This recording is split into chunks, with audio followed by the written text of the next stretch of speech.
আমারি কণ্ঠে তুমি তোমারি বাণী তুলেছ, বুকের দেরাজ তুমি কোরআনের স্থান দিয়েছ।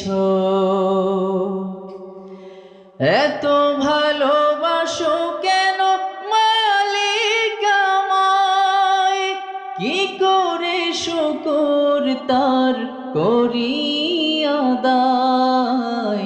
এত ভালোবাসো কেন মালিক আমায়, এত ভালোবাসো কেন। একটু মন থেকে সবাই গান। এত ভালোবাসো কেন মালিক আমায়, পৃথিবীর